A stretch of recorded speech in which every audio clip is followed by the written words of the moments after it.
everyone, welcome to another review. Today we're doing Theodora's Tea Shop by Christy Anne Jones. In my long journey of trying to find a good booktuber book, I think I have finally found it. This book is very obviously not meant for me. I'm not the target audience of this book, but despite that, I had a lot of fun reading this, and I think I can pretty much recommend this book to anyone who might like the premise. I do want to say though, I wasn't intending to review two booktuber books so close to each other, but it just so happened that these two booktubers released their books really close to each other, so that's not my fault, please don't hate me. But overall, my non-spoiler thoughts is that I enjoyed the book, I had fun reading it. I do have a lot of issues with it though, but for the most part, it was a really positive experience.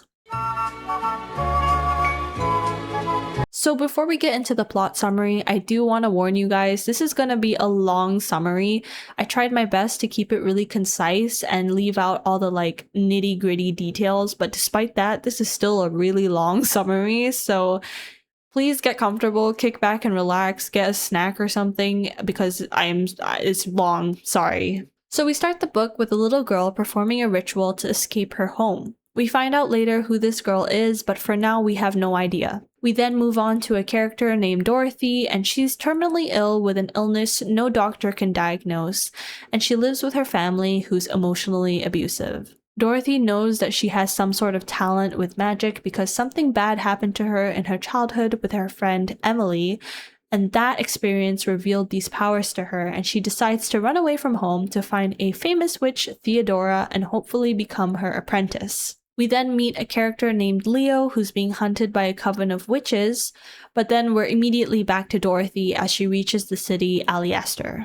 She spends her saved up money on a hostel room and does manage to find a shop that looks like Theodora's tea shop, but the name on the front is completely different.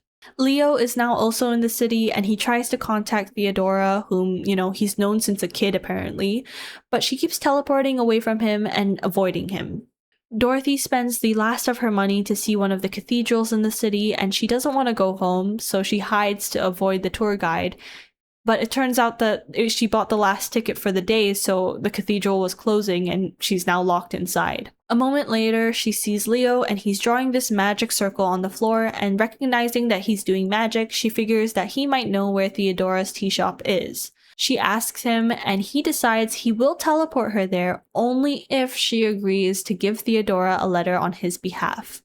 Seeing no other option, she agrees. He teleports her to Theodora's tea shop, and Dorothy sees a bunch of rich people and politicians getting magical envelopes from one of Theodora's helpers, despite magic being banned in this world. So essentially, you can't do magic in this world without a license, and all these people probably don't have licenses. Dorothy then finds Theodora's apartment and gets turned away when she tries to ask for an apprenticeship, but she still hands over the letter that Leo gave her. When Theodora sees this letter, she gets really mad and kicks Dorothy out. Outside, Dorothy is super mad at Leo for hiding the fact that him and Theodora were beefing, and so she walks away from him. And as she's walking, she can hear someone walking behind her, so she turns around expecting to find Leo, but instead she sees the witches that were chasing after him. Leo rushes to her, teleporting the both of them through the city, trying to escape the witches, but it doesn't really work and they do catch up to them and nearly drown them in the river. In a desperate attempt to stay alive, Dorothy flings her hand out and manages to instinctively cast a spell that sends the witches flying. Before she and Leo can drown, Theodora shows up and saves them. When Dorothy wakes up, her hand is all scaly and her nails are like talons now, and Theodora tells her that whatever magic she cast did this to her hand. And for some reason, now she's willing to take up Dorothy as an apprentice. We'll get back to that later, but just know that it's a bit weird that she suddenly changed her mind. We then find out why Leo was trying so hard to get into Theodora's shop. It was essentially because he received a letter from a woman named Opal, and she asked him to break all the protective wards in the shop.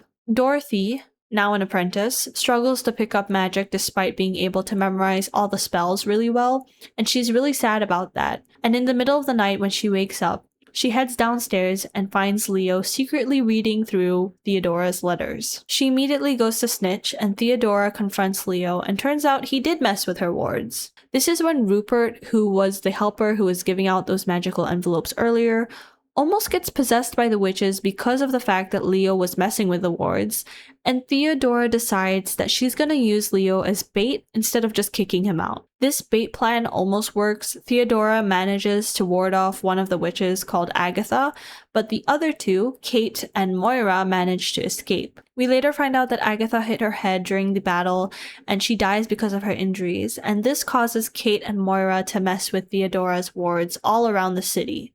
This was something they did not initially do because Agatha was against it, but now that she's dead, they're just like, okay, we're gonna do it. Dorothy, processing this whole battle, decides that she's gonna cut her hair and unbandage her scaly hand that she's been hiding up until this point, essentially reclaiming her identity and her independence. She also sends a letter to her grandpa, who's like one of the only people in her family who actually sort of likes her, with the intent to get him to come and meet her so that he could maybe give his 2 cents on the scale affliction that she's currently going through, because he's the one who is crafting the tonics that she currently uses for a chronic illness. Then Theodora and Dorothy run errands, stumbling upon the king and a salamander demon at a library. He, the king, is intrigued by her hand, and there's some weird sexual tension before Theodora drags her away from the 2 freaks. Back at the tea shop, Rupert gets Leo to teach him magic, something that he was trying to get Theodora to do but was never able to. This is also the reason why Rupert dislikes Dorothy so much. He's been really rude to her up until this point of the story, but I just haven't had the chance to mention it because there's just so many things going on.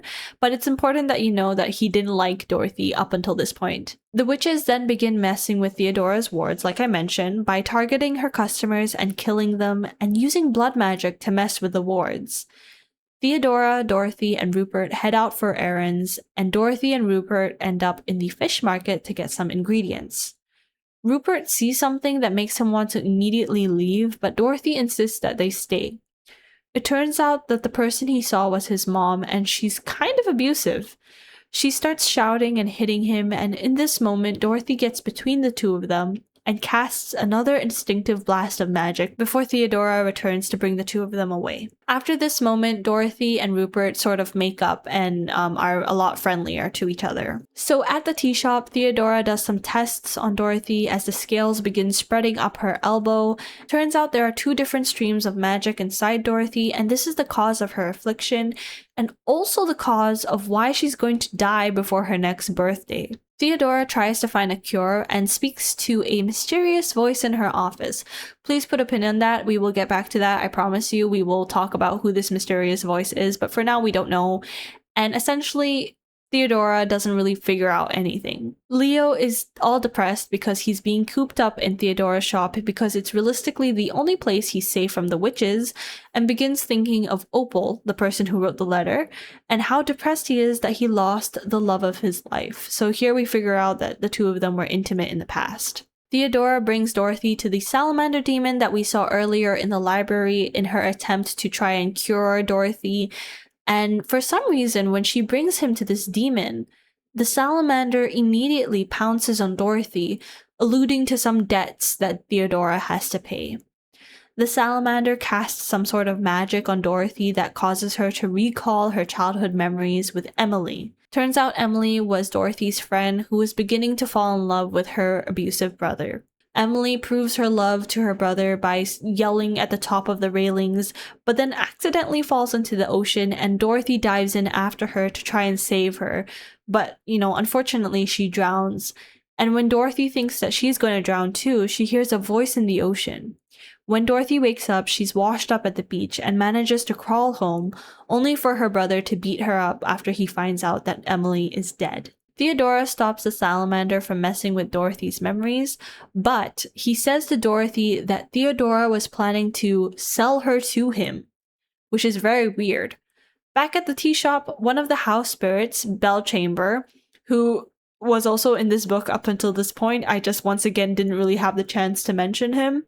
He has been supposedly attacked by the witches and is almost dead on the floor. Theodora, who is overwhelmed with guilt, locks herself in her room as she's trying to heal Bellchamber, and Dorothy tries to keep everything together. She serves the customers and runs the shop alone, but when she sees Leo teaching Rupert another spell, she gets mad and rushes up to Theodora's room, forcing her to give her some kind of answer. Theodora confesses that she thought she could outsmart the salamander and that she hadn't really intended intended to sell Dorothy, but Dorothy isn't convinced and she wants the full story. Here is where we learn that the girl in the prologue was Theodora, and she had grown up with the witches and Opal. She loved Opal, first as a friend and then more as a lover, but Opal never really treated her more than a fun object. When Leo's family enters the picture, Opal falls in love with him, and Theodora feels incredibly hurt and used. So she tells Opal's mom that Opal is gonna run away with Leo. This is illegal in the coven because you're not allowed to leave, and so Theodora immediately feels guilty because she feels she's reacted way out of proportion, and so she runs to Leo's tent to try and wake him up and teleport him to safety. She does manage to do that, but Opal is still cozied up in his bed. Her mom comes, furious and ready to kill Leo, and thinking that the body in Leo's bed is him, she stabs the body only to realize it was Opal in the bed. At this point, we all think Opal is dead, but once again, guys, please put a pin on that. Theodora, overwhelmed with guilt, escapes to the city where she falls into huge amounts of debt with Salamander, and essentially, she will soon owe her entire soul to him if she can't pay him back in full. Leo is still in Theodora's house, still sad as hell, and a raven knocks on the window, holding an enveloped spell in its beak. True to Leo's stupid-ass character, he opens the window and opens the envelope and some magical spell is cast on him, but he immediately forgets it was casted on him until the next morning. In the morning, Theodora decides that this is the best time to banish the witches from the city by using blood magic. But during the ritual, Leo, who's still fucked up from the envelope spell from last night, is possessed by the witches and messes with Theodora's wards again. This time, the witches enter and Kate enters via portal and asks Theodora where is she. Everyone rushes upstairs to the room right above Dorothy's room, and big reveal, guys, you can now take out all those pins. Opal has been living in the tea shop this entire time. Opal has been working for Salamander, and Theodora is still sort of in love with Opal and is helping hide her from her mom, who, sort of accidentally might have killed her in the past. Opal stabs Dorothy and then teleports away to deliver her blood to Salamander, and the witches leave to try and follow her. Dorothy, who at this point is like shell-shocked, asks Theodora to take a truth spell herb thing so that she can tell them everything and stop lying. This is when we get a lot more lore on Salamander and Theodora, which I'm honestly not going to mention in detail because this section is already too long. But essentially, Theodora ends her story by telling them that Agatha was the one who healed Opal and allowed her to run away from the coven. She had also intended to give Dorothy to Salamander in exchange for breaking her own contract with him. So at this point, everything is looking horrible. It is also at this point that I want to come clean to you guys and reveal that I have been hiding the fact that Dorothy has had a sort of crush on Leo since she first saw him.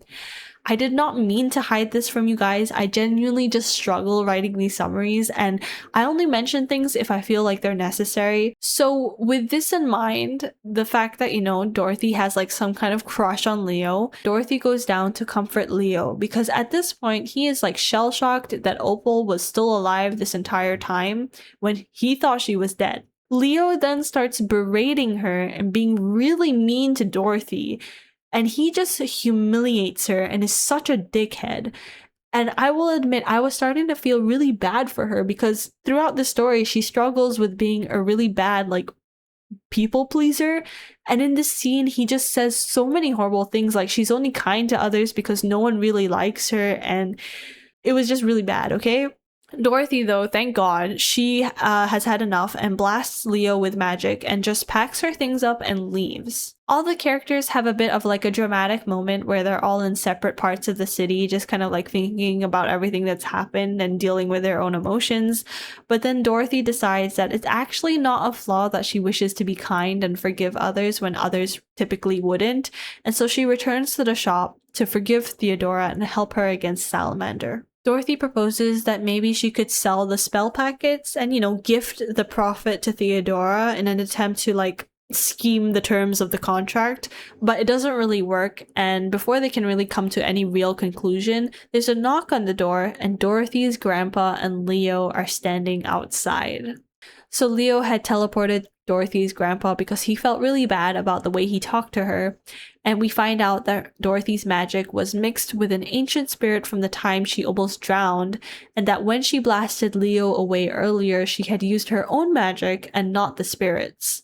Dorothy gets kidnapped by Bellchamber, who's possessed by Opal, and then they fight on the rooftops of the city trying to get Dorothy back, but then Opal cuts off one of Dorothy's fingers. She just cuts it off and uses it as a conduit to cast a spell, and with the ancient spirit's magic, Opal summons a bunch of waves to destroy the tea shop, which also causes her hands to get super scaly. Rupert is super mad because that's like his home that basically just got drowned, and so he kills Opal's bird, which is super uncalled for, so then she stabs him, and then he dies, so R.I.P. Rupert. So with the shop destroyed, they have no choice but to go to Theodora's childhood home, and Theodora and her dad have a really strained relationship, but he still takes them in because he's not like a monster, I guess. While everyone is taking the time to mourn Rupert, Bellchamber recovers and reveals that Dorothy's affliction is actually a slowed down process of her turning into an acolyte for the sea spirit that saved her when she almost drowned. Bellchamber and Dorothy's grandfather return to her hometown to keep Bellchamber safe from Opal and her magic. Essentially, their new plan is to use an old spirit to help break the contract between Salamander and Theodora. But Salamander and his goons somehow kidnap the spirit before anything could happen. They use Dorothy's missing finger to track down Opal and find her, once again turning into one of the sea spirit's acolytes with all the scales like growing up her body. And they decide to use her as leverage for some reason. It's in this moment that they also contact her mom to finally get her to start doing something. Everyone starts traveling to Salamander, but not before they cast a memory spell on Opal to keep her momentarily unaware of her surroundings. They find Opal's mom torturing the fuck out of Casimir for information of Opal's contract, so they save him and he just hands over Theodora's contract. And once again, sorry guys, Casimir is Salamander's third in command, but he just really wasn't relevant in the plot up until this moment, and he's also low-key my favorite character, but once again, I just didn't have the time to mention him. So at this very moment, they conveniently remember that Dorothy can use her ancient sea spirit to break the contract, and they don't actually need the spirit that they were originally going to use.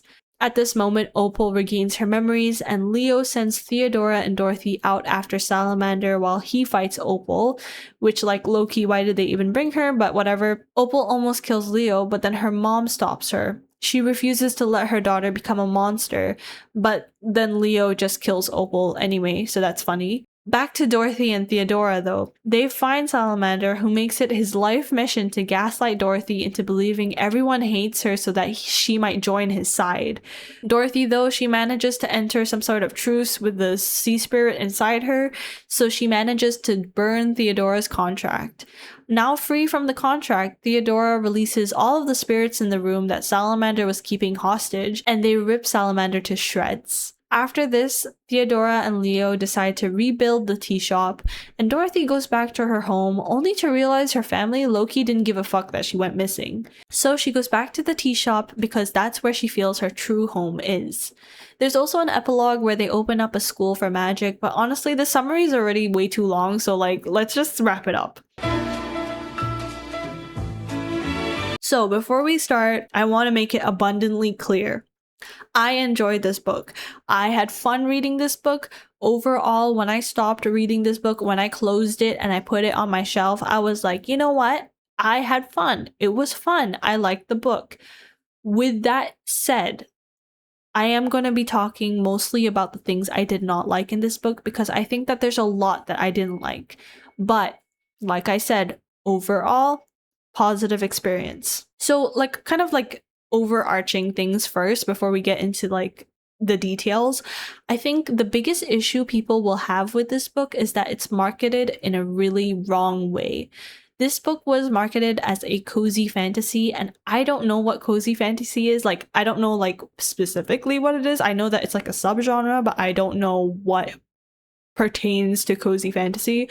So I did a little bit of research, and apparently cozy fantasy is no violence, low stakes, no graphic scenes, no explicit trauma. And I think that this book is not cozy fantasy. I mean, there's body horror, there's death, There's tons of trauma. The scope and the stakes are really big. So I just think that it's a complete mischaracterization of the genre. And I guess that also goes to show whether publishers really care about marketing your book the way it should be marketed, because I'm sure it's a lot more profitable to market it as a cozy fantasy, but the reality is it's probably not a cozy fantasy. I also saw some criticism about how Dorothy's family was being portrayed. I saw a couple people mentioning that Dorothy's family and Dorothy's hometown is based off of Irish culture, and there were some people that thought it was like a bit offensive, like it was a bit of like a stereotype. I don't know nearly enough about Irish culture to make a judgment call on that, so I'm leaving that up to you guys. If you guys are like familiar with Irish culture or you're Irish yourself, did you find the representation kind of like offensive? So that's something that I can't give my opinion on that. So now I want to talk about the details of the book, and I want to talk about the writing because it is one of my minor points that I have anything to say about in this book. And I think in general, the writing is really consistent, and overall, it's pretty good and much better than a lot of debut novels I've read this year. The author's voice is very distinct to me in this book. It's not going to read like a movie script. I read, I think, maybe 3 debut novels this year, and all 3 of them sounded like movie scripts. But this novel, you can tell that the author's voice is much more stylized, and because I can see the intention in how the author is writing, I let them get away with so much more. I did see some people critiquing that they felt that it was a bit too overwritten in this book, but again, I didn't really get that feeling when I was reading. It just felt like the author had a specific style in mind, and then they did it pretty well. However, there was one sentence in the beginning of the book that completely threw me out, and I was like, what the fuck am I reading? And it was only one sentence in the entire book, so it's really not a bad point. I just thought it was so funny that I had to mention it to you guys. But I think this was in the prologue when Theodora hears her mom snoring in the other room.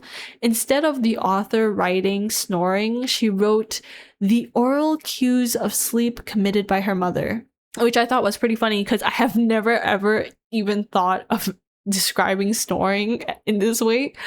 But once again, it's the only sentence in the entire book that's weird, so I'm willing to just like ignore it. To give an example of what people might consider overwritten in this book, instead of the author writing he was running, the author will write that he threw each foot to the gravel, vaulting himself forward. So, you know, if you subscribe to the belief that, you know, why say 2 words when 1 word is good, you might find this sort of writing annoying, but in general, I found it fine. It was fine. It never felt like too much, and it never felt like I couldn't stand the writing style. And I never noticed anything beyond these 2 specific examples. So all in all, I think it's a very readable writing style, and it's much, much, much better than a lot of the debut novels I've read this year. Another minor point, which is a good point, is the setting. I have not read Howl's Moving Castle, which is what this book is marketed as like being similar to. But I will say when I first started reading this book, I felt very much a Spirited Away sort of vibe, which I think is pretty accurate to this book because Spirited Away was horrifying to me as a kid because I hated that big baby in the tower. But anyway, the point why I'm saying this is that I really liked the setting, and I felt it was pretty accurate to what I expect Studio Ghibli movies to be like in book form. So I want to give the author props for that, to be able to write the setting so well. I really just enjoyed it, and I thought it was fun. It was fun to read, especially the first third of the book. I had the most fun just getting into the world and like seeing how the author was like writing everything. So yes, I'll give her some claps for that. So now we get into some bad points, which is going to be about the plot.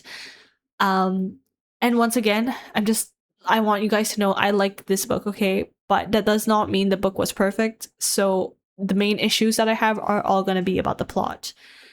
I think that fundamentally there's way too much going on in this book. And it's a really weird thing for me to try to explain because I feel like it's so impressive that the author was able to fit so much into such a short book. And when I was reading it, I never felt lost. Perhaps when I recounted the summary to you guys, you might have felt like what's going on. But when you read the book itself, you don't feel lost reading it. But at the same time, when I finished the book and I sat there for a while and I thought about it, I was like, I think there might be too much in this book. I think it would be better if there was not 6 million things going on. For example, when I finished the book, I just did not understand why Rupert was a character. And I say this, you guys, with the fact that Rupert was like my second favorite character in this book. Despite the fact that I really liked him as a character, I could not understand why he needed to be in the book. I don't get why he had to die. I don't really think that whole point was necessary. I also don't feel like he did anything in the book that could not have been adopted by another character. And there was just some developments with his character that I did not like. For example, like when I said that Dorothy and him sort of disliked each other because Rupert felt like Dorothy had taken his spot as maybe Theodora's apprentice, right? He goes from not liking her to being super buddy-buddy with her in like through 2 chapters, which felt really too quick to me because there was so much going on in the plot that we couldn't even form a proper forgiveness arc between Rupert and Dorothy. And some people may say like, okay, well, Rupert is just a side character, so it's not really that important. But at the same time, my argument to that is that, well, if he's a side character and it's not that important, I would argue that it would make the book better if he just wasn't there so that we could spend word count on other characters and making their arcs even better. Because like, just to give an example of how quick the change between Dorothy and Rupert was that like Rupert literally would not talk to Dorothy and he would just like roll his eyes whenever she was around. And then after Dorothy sort of blasts his mom away during in the fish market, he starts like having this play crush on Dorothy's sister, and they're like being all buddy and they're like talking to each other. And I just thought it was like way too quick of a change from being like, oh, I hate this bitch to, oh, I might be your stepbrother one day. It just felt like really weird. And once again, it just felt like if he did not exist in the story, I think nothing really would change. Plus, like, why did he have to die? Why did he have to die? I hate it when characters die and I just can't be convinced of their death. Like, I'm just like, why did he have to die? Why? And then why did he even kill the bird? Okay, anyway. Well, there's too many points on my screen. I have to move on. Another reason was like, why did Theodora and Leo, why were they so obsessed with Opal? I couldn't understand it. I mean, like, I could understand if they had like a really toxic relationship, but when you read the book, or at least when I read the book, which again, this is my opinion, but when I read the book, I felt that the dynamic between the 3 of them was a little too underbaked, because as a reader, when I was reading Opal's character, she came across as like such a dickhead. She was so unlikable. She was such a piece of shit. She was just mean all the time. And I was like, why? What did she do to make Theodora and Leo so in love with her? Because I was like, guys, she's so mean. Like, you could find a better partner in like a Burger King parking lot. Like, I don't understand why this is the woman that you guys decided to fuck your entire lives over for. So, and that's another issue that I had, is just, I just genuinely felt like a lot of the characters were good, but then the relationships that they had with each other were a little like underbaked. Another thing that I noticed was that I could tell that the author really wanted to wrap up every loose thread that she introduced in this book, so like everything gets wrapped up. There's no huge questions that I had. I mean, I did have some questions, but overall, Leo and Opal's relationship gets wrapped up. Leo and Theodora's relationship, it gets wrapped up.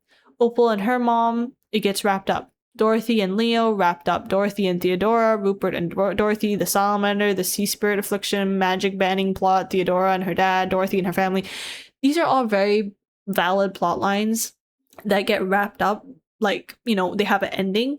But it sometimes feels like it falls flat because there's so many things going on that there's no room for the plot to develop these plot lines beyond like sometimes a surface level.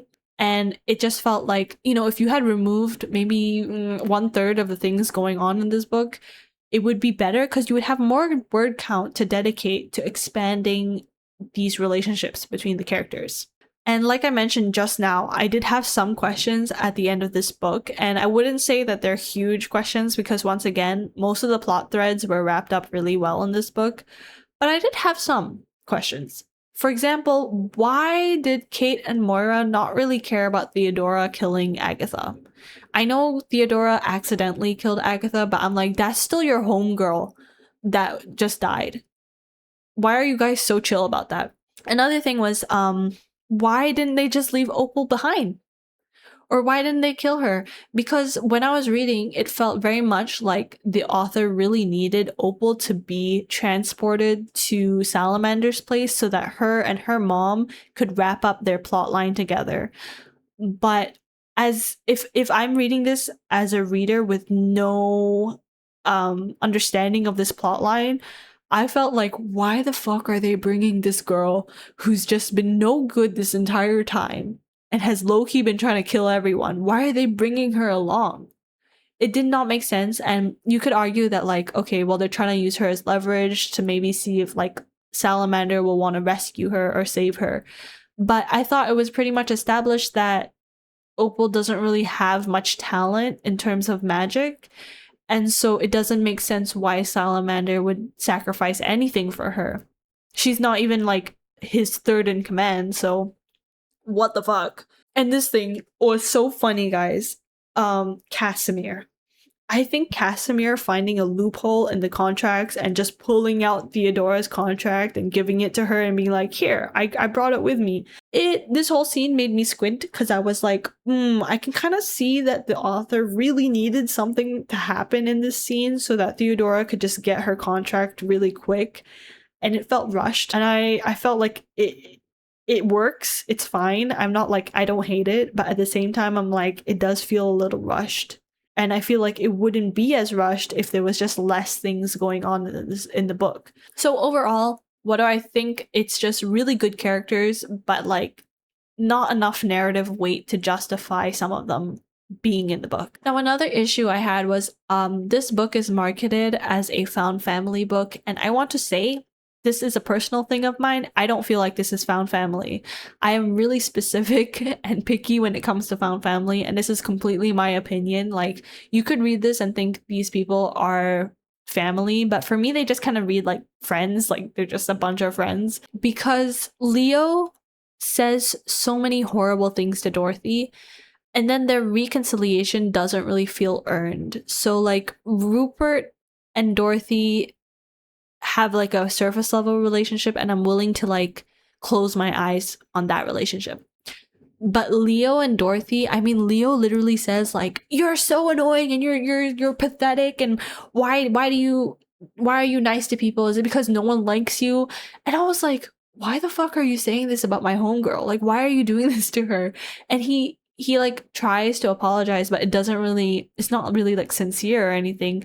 And then he's like, okay, well, I'm gonna try to find your grandpa. And then he teleports her grandpa. I wish there was more. I wish there was more word count or more chapters or more space in the book dedicated to Leo really repenting and being like, I'm so sorry for allowing my anger to hurt you in this way and for allowing myself to speak of you in such a horrible way when realistically you've done nothing to deserve it this entire book. So yeah, that was just like my issue, is that a lot of times there was conflict and resolution, and the resolution didn't really feel earned. So it was like, you could not convince me that these people are family. And what I think could have made this better in terms of like making them feel like family is once again spending more time on the reconciliation process and just having these characters have more downtime with each other where they're not just like moving the plot forward. Like sometimes this book is like almost too efficient in the sense like every conversation is moving the plot forward. Sometimes I just wish they would talk to each other and like learn to know each other's hobbies and whatever, get to know each other and have like a little slice of life chapter or something, just so that I could be convinced as a reader that they actually have a sort of like relationship with each other, instead of just we need to move the plot on to like the next objective. And I have a good point. Here. A very minor point, but I want to mention it because it's like a huge pet peeve of mine. But I'm happy that this book didn't do it, and it was that I am really not a big fan of fast romance. I really don't like it when romance happens in one book. Like, it makes no sense to me that two characters can meet at the start of the book and then by the end of it they're like in love. That's my personal thing.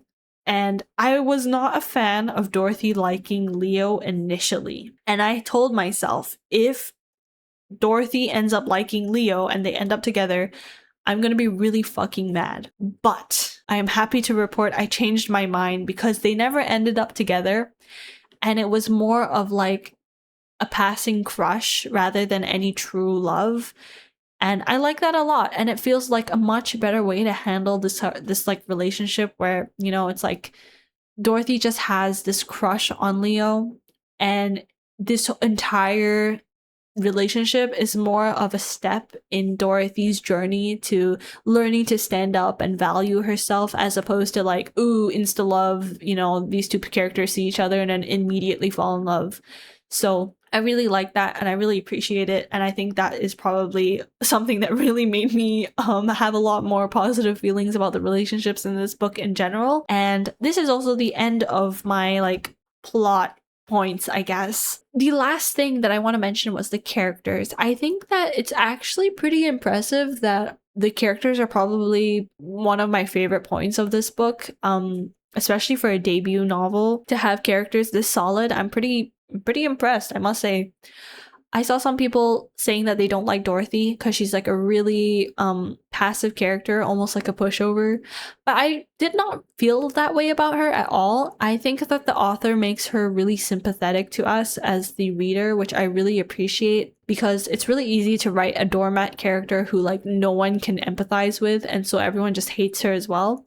But in this book, I was kind of like on the fence about Dorothy's character up until we find out what happened between Dorothy and Emily. So for more context on that, because I didn't have the time to like really talk about it in the summary, but Emily falls in love with Dorothy's brother, and Dorothy's brother is probably the most abusive person in the family. He's physically, verbally, emotionally abusive.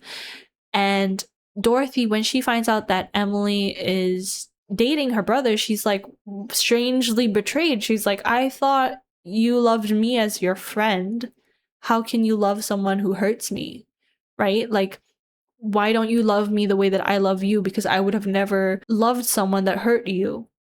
And I really like that. Like, I really like that entire message, and it made Dorothy so sympathetic to me because I was fully on Dorothy's side after that, especially when I saw how Emily talked to her. Essentially, Emily's response to that was, it's not my fault that you're unlovable.